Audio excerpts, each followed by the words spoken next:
Police हिरासत में हुई लखनऊ में एक युवक की मौत पर सियासत गरमाती जा रही है। अब समाजवादी पार्टी के राष्ट्रीय प्रवक्ता अनुराग भदौरिया पीड़ित परिवार से मिलने पहुंचे हैं। साथ ही पीड़ित परिवारों को 50 लाख रुपए मुआवजा और एक सरकारी नौकरी की मांग की है। हमारे संवाददाता राशिद सिद्दीकी ने उनसे खास बातचीत की है। देखिए।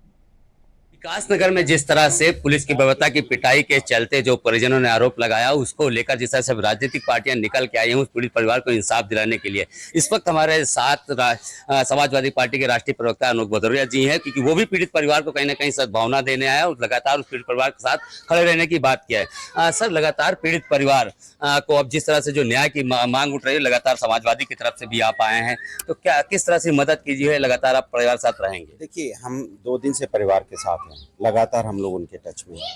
हम इस पे कोई राजनीति नहीं करना चाहते और राजनीति का विषय भी नहीं, बस इतनी सी बात है कि पीड़ित परिवार की मदद होनी चाहिए, न्याय मिलना चाहिए। 1 करोड़ रुपए से सरकार उनकी मदद करे और सरकार एक नौकरी दे, जो कि बच्चे छोटे हैं, उम्र कम है। सरकार अगर उनको नौकरी देगी तो कम से कम उनका परिवार आगे अच्छी तरह से सुरक्षित रह पाएगा। ये जिम्मेदारी सरकार की भी है।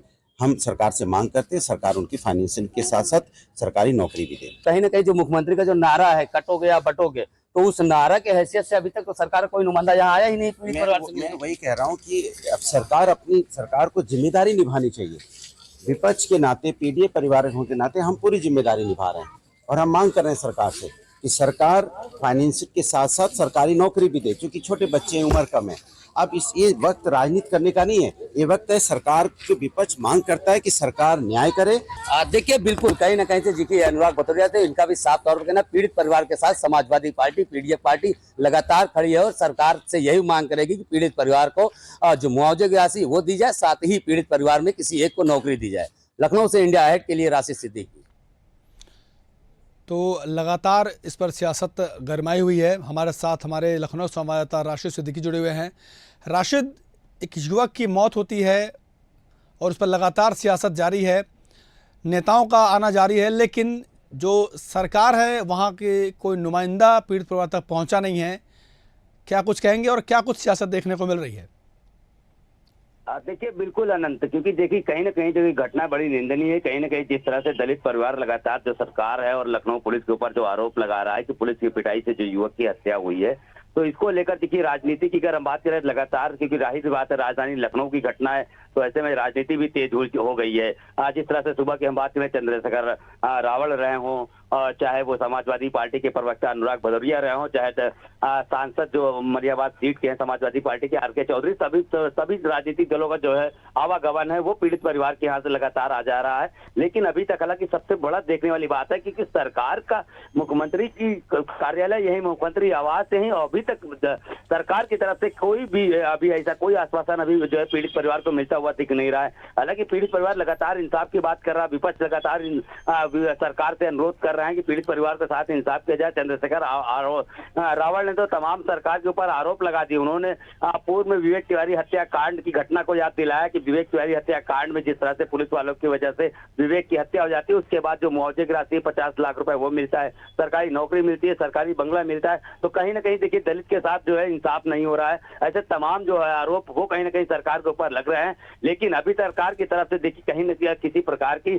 कोई अभी बात अभी पीड़ित परिवार से नहीं की। हालांकि देखिए जो पीड़ित परिवार ने जिस तरह से तहरीर दी है उसमें उन्होंने मुकदमा दर्ज कर लिया है। मुकदमा दर्ज करने के बाद 1 सिपाही पीआरबी का और 3 अज्ञात के ऊपर मुकदमा दर्ज कर लिया है। साथ ही पीएम रिपोर्ट में जिस तरह से हार्ट अटैक से जो मौत के कारण है वो भी स्पष्ट हो गया। हालांकि देखिए अब पीड़ित परिवार को लगातार समझाने बुझाने का प्रयास जो वहाँ के आला अधिकारी हैं, एडीसीपी मनीषा सिंह, वो लगातार परिवार के संपर्क में है, परिवार से बातचीत कर रही है, परिवार को समझाने का प्रयास कर रही है।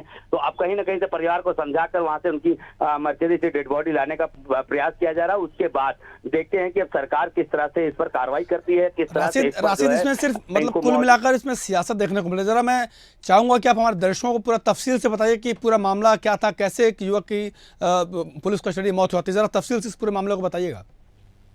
जी बिल्कुल, देखिए आनंद, ये देर रात की घटना है। देर रात में पुलिस को पीआरबी पे एक सूचना मिलती है कि अंबेडकर पार्क है, वहां पर जुआ हो रहा है। तो वहां पर जुए की सूचना पर पीआरबी 112 वहां पर पहुंचती है 4803 वहां पर कुछ लोग जुआ खेल रहे होते हैं, जिनमें से कुछ जो लोग हैं वहां से भगदड़ मच जाती है, कुछ लोग वहां से भाग जाते हैं। हालांकि पुलिस ने 2 लोगों को पकड़ के लाते हैं, एक अमन गौतम, एक उसके साथ में जो है आरोपी जो है एक और साथ में रहता है। उसके बाद जब लाने के बाद जिस तरह से वहां पर जो स्थानीय लोग हैं उनका साफ तौर पर कहना है कि पुलिस ने पहले अमन की पिटाई की, उसके बाद उसको गाड़ी में भरा, उसकी तबियत बिगड़ गई। हालांकि देखिए पुलिस की आरवी वैन के साफ तौर पर पुलिस का कहना है कि जब वहां पर 2 लोगों को हमने पकड़ा है तो अमन को जब गाड़ी में बैठाया गया है तो उसको कहीं ना कहीं से उसकी तबियत बिगड़ गई है, तो उसको आनन फानन में जिला अस्पताल ले जाया गया, जहां पर डॉक्टरों ने मृत घोषित कर दिया। ये कहीं ना कहीं पूरा मामला है। तो लगातार इसको लेकर जिस तरह से आरोप जो लग गए हैं, क्योंकि जाहिर सी बात है कि पुलिस कस्टडी में मौत हुई है तो आरोप लगना लाजमी है, क्योंकि देखिए पुलिस के ऊपर जिस तरह से जो आरोप लगाया जा रहा है कि पुलिस की पिटाई से उसकी मौत हुई है। हालांकि जो पोस्टमार्टम रिपोर्ट में ऐसा कुछ निकल कर नहीं आया, पोस्टमार्टम रिपोर्ट में साफ तौर पर दिल का दौरा पड़ने से उसकी मौत हुई है। लेकिन अब दौरा किस कारण से पड़ा है, इन सब चीजों की जो जांच है वो अब एसआईटी घोषित होगी, उसके बाद जांच की जाएगी कि आखिर जो अटैक अगर पड़ा है तो वो किस कारण से पड़ा है। क्योंकि लगातार जो है परिजन है वो आरोप पे आरोप लगा रहे हैं और पुलिस की तरफ से जो सफाई दी जा रही है वो भी साफ तौर पर देखी जा रही है। क्योंकि देखिए आनंद, एक चीज भी होता है, क्योंकि जाहिर सी बात है, सूचना मिली है, इवेंट थी 112 पे, वहां पर स्थानीय लोग हैं, किसी ने सूचना दिया कि देखिए यहाँ पर जुआ हो रहा है, कुछ अराजक तत्व यहाँ पर खड़े हैं, तो पुलिस वहां पर पहुंची थी। पुलिस पहुंची, वहां पर भगदड़ जरूर मच गया, लेकिन जो पिटाई की बात है, हालांकि देखिए स्थानीय लोग वहां पर कह रहे हैं, लेकिन पुलिस की तरफ से ये बताया गया कि अमन को जब पकड़ा गया है उसके बाद उसकी तबियत बिगड़ी है, उसके बाद उसको आनन फानन में जो एक को पकड़े थे उसको जो उन्होंने कुल मिलाकर राशिद पूरा मामला संदिग्ध तो है कहीं ना कहीं। अब देखना होगा कि सरकार इसे किस तरह से लेती है और क्या कुछ पीड़ित परिवार की मदद करती है। फिलहाल आपका बहुत बहुत शुक्रिया इस खबर पर तमाम जानकारी देने के लिए। तो आपको बता दें कि पुलिस कस्टडी में युवक की मौत के बाद से लगातार सियासत गरमाई हुई है और विपक्ष के तमाम नेता तो मिलने जा रहे हैं पीड़ित परिवार से, लेकिन सरकार का कोई भी नुमाइंदा उन तक पहुंचा नहीं है, जो कि सवाल निशान खड़े करता है।